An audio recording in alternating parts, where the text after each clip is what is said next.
Smoked some cigars, and before the night was through, Daniel had all the cash needed to shoot and promote a pilot episode. No problem. $450,000 for a 6-man film and sound crew for 6 weeks? No problem. $130,000 for editing and studio work? No problem. $250,000 for this and that? No problem. Everything was no problem, until of course there was a problem, and then it was a big fucking problem.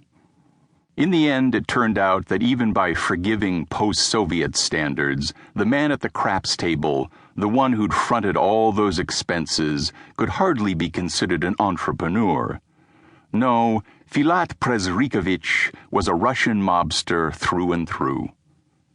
As the USSR collapsed, the former FSB directorate had made a seamless transfer of his brutal skill set from the Lubyanka to the burgeoning Russkaya Mafia, shooting to the top of the Organizatsiya like a Kalashnikov slug.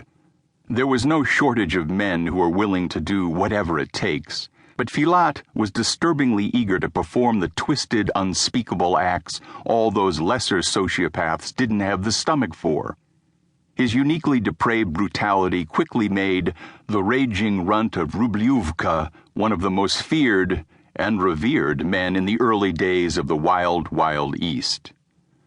Give a rival's young daughter her mommy's head gift-wrapped in a pretty box with a bow as a Christmas present? No problem. Drop a shipping container crammed with 100 Chechen women who'd been promised new lives in America into the Golden Horn Bay just to send a statement back to their fractured homeland? No problem. Escape his enemies in the Bratva and cover his tracks by setting fire to his own mansion with his wife and 5 children murdered inside? No problem. Filat Prezrikovich was notorious throughout all of the former Soviet republics, and his murderous deeds were well known to the Moscow Times' readers and viewers of RT, but his vast criminal empire never made it to the pages of Variety or Billboard, and he never mingled at a Grammy or AMA after-party. So Daniel was completely ignorant that his funny little friend he'd made at the craps table was living a self-imposed exile after amassing more enemies than even he could kill. No. When they'd met on the casino floor, Filat had been wearing fuchsia silk pajamas and a red silk robe.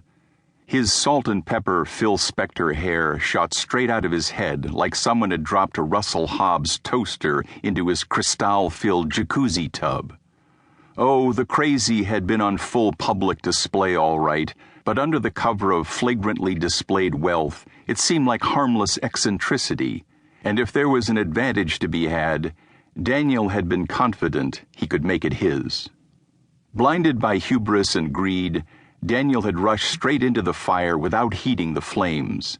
If he hadn't been so desperate to make that deal, if he'd only once looked into Prezrakovich's eyes when their vodka-fueled conversation had turned from, "How much you need?" to, "When can I get it?" maybe then he would have been warned off. Maybe then he would have seen the same soulless pits of black that stared down at him now as he hung helplessly from the balcony with nothing between him and the pavement but the cold night air. But ifs and maybes don't matter to the laws of physics or Russian mobsters. The cold, hard facts were simple and few. Gravity is an unforgiving bitch. Daniel had taken Prezrakovich's money, almost $1 million of it, and now there wasn't a goddamn thing to show the Russian for his investment except, "Points! I gave you points!" "I don't want points."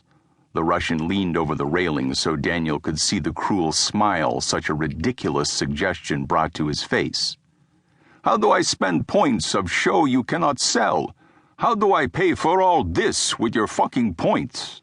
Filat gestured over his shoulder toward the lavish suite.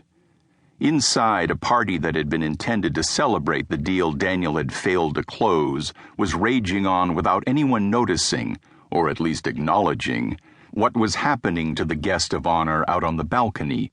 "There's reason they call it Cash Vegas, no?" As the brisk February wind blew through his